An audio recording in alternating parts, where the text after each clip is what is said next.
Em determinados momentos do jogo de ontem, parece que a gente viu aquele Grêmio e Flamengo de 2019. Um time com muito mais posse, com muito mais soberania, com muito mais volume de jogo, que escolhe jogar um futebol muito mais atraente, contra um time que mostra suas dificuldades, principalmente contra times com um orçamento muito superior. A gente precisa falar sobre esse jogo de ontem e destrinchar a realidade dos dois times, para não confundir a cabeça do torcedor e para não fazer também injustiça, mas que foi um resultado ao natural, que foi um resultado que a lógica prevalece e que o Flamengo praticamente está na final da Copa do Brasil. A gente não pode falar outra coisa. Antes disso, eu gostaria de pedir para você se inscrever no canal, deixar o seu like, tá bom? Para ativar as notificações, para não perder nenhum conteúdo aqui que a gente posta diariamente.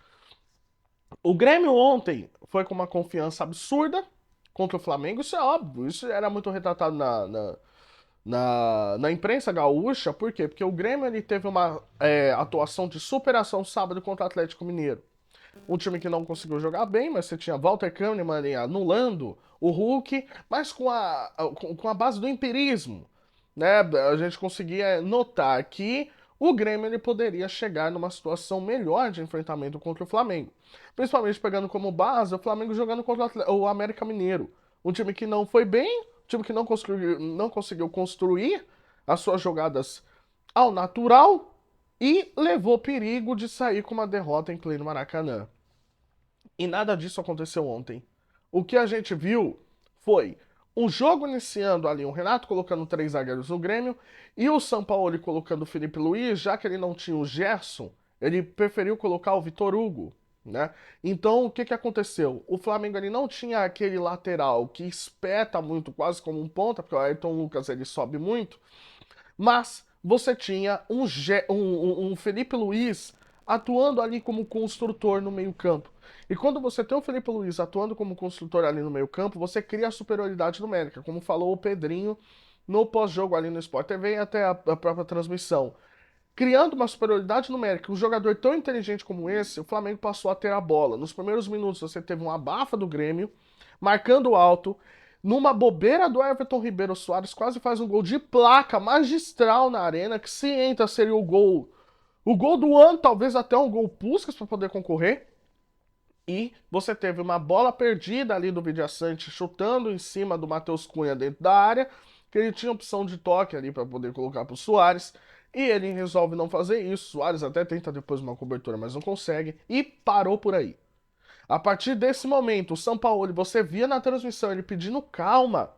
Ele pedindo calma por quê? Porque ele entende se o Flamengo ele avança demais para poder fazer aquele jogo de bate e volta de trocação, a bola voltaria muito mais rápido para o Grêmio. E o Grêmio, como tem um jogador muito magistral, ele poderia resolver a partida. Não foi isso que aconteceu. São Paulo pedindo calma pro time, e aí que entra a inteligência do Felipe Luiz. Filipe Luiz ele dá uma base de sustentação que supre a ausência do Gerson. Ou seja, fica cada vez mais com a bola. Você tem um lateral construtor que faz com que a Arrascaeta e Everton Ribeiro estejam mais à vontade. Por mais que a Arrascaeta não tenha feito um jogo magistral, consegue-se notar ali que no toque de bola o Flamengo ele se sentiu à vontade. E foi começando a ganhar campo. E foi começando a ganhar campo. Foi começando a engolir o time do Grêmio. Que aí bate com o que eu disse no início do vídeo, chega nessa hora, né? Você viu o Flamengo com mais de 77% de posse de bola e você via que parecia aquele Grêmio e Flamengo de 2019. Parecia aquele Grêmio e Flamengo de 2019, constrangedor, que um time não conseguia jogar, que no caso o Grêmio não conseguia jogar. E aí, de uma jogada em velocidade do Wesley, que ele corta da lateral para dentro, rasga a defesa do Grêmio, tocando ali pro Bruno Henrique. O Bruno Henrique ele cruza pro Gabigol. Ali você via que o caos estava instaurado. Você via no semblante da torcida do Grêmio que o caos estava instaurado. E aí entra a genialidade do Gabriel Barbosa. O Gabigol é o único jogador que Walter Kahneman não conseguiu colocar no bolso desde que chegou no Flamengo. A gente já viu ele fazendo isso com o Hulk, a gente já viu ele fazendo com diversos outros atacantes, com o Yuri Alberto, inclusive. Mas Gabigol é um cara que Walter Kahneman não consegue marcar. E tá aí. É óbvio que eu poderia falar sobre o orçamento do Flamengo, mas enfim, a gente já via isso que isso estava construindo no jogo. Começa o segundo tempo e outra, ainda teve o pênalti que o Gabigol desperdiçou, poderia ter sido 2-0 ali. O caixão poderia ter sido fechado ali. Vai pro segundo tempo. Kahneman expulso. O Grêmio ele consegue de fato uma reação, mas ao todo o Grêmio só teve uma finalização no gol. Então ele consegue sua reação ali com base na emoção. Por quê? Porque o Renato ele entende no primeiro tempo que desmancha o sistema com 3 zagueiros, ele tira o Bruno Vini, volta com 2 laterais, deixa 2 zagueiros, que é o Bruno Alves e o Kahneman, e ele bota o Ferreirinha para poder ganhar na velocidade. O Grêmio inicia o segundo tempo com um forte questão física, né? Indo pro ataque. Você já via que ele estava querendo chegar a qualquer custo. Só que o Flamengo ele volta a acalmar as coisas depois da expulsão do Kahneman. Volta a acalmar, volta a ganhar território, volta a tocar a bola. E aí você via que era questão de tempo o Flamengo fazer mais um gol. Faz mais um gol com o Thiago Maia. E aí eu não entendo porque que o Flamengo parou. Ele só voltou no final do jogo a atacar novamente. Mas aí o Flamengo parou. Começou a querer dar um pouco de campo pro Grêmio. Mas você via que o Grêmio não tinha condições nem físicas e nem mentais para conseguir empatar aquela partida. E nem para conseguir fazer um gol. Por quê? Porque você via o Suárez errando passe, você viu o Suárez errando inversão de bola, você viu um time assustado, um time nervoso, um time se cobrando. E aí você tem 2 chances perdidas com o Pedro no final, que poderia ter feito com que o jogo do Maracanã fosse um casado contra solteiros. E aí que tá. Foi o melhor jogo da era São Paulo, pra mim, com certeza, porque é um jogo grande, jogo com 2 equipes que estão disputando o título, tá?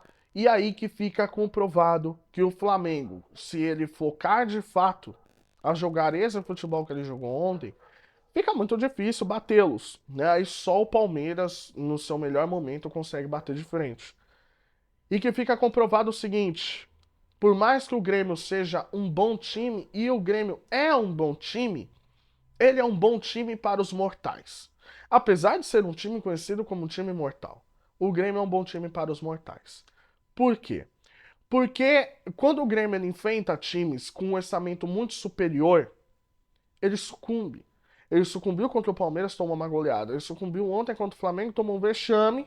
E ele sucumbiu contra o Atlético Mineiro. É que ele conseguiu a vitória contra o Atlético Mineiro, mas ele resistiu. O Atlético Mineiro teve muito mais finalização, teve gol anulado, teve muito mais volume de jogo. Aqui o Atlético Mineiro não tem um coletivo. Mas o Grêmio ele continua sendo um bom time. E o Flamengo ele mostra que quando ele tá afim fica muito complicado. Flamengo que teve 64% de posse de bola, chegou a mais de 70%, botando o Grêmio na roda, fazendo o Grêmio tomar uma roda. Então, assim, pra mim é missão impossível. Pra mim o Grêmio já está eliminado, o Flamengo já está na final da Copa do Brasil. Vai ver com quem vai enfrentar agora, Corinthians ou São Paulo, e fica aprovado. O quarteto ele pode jogar junto.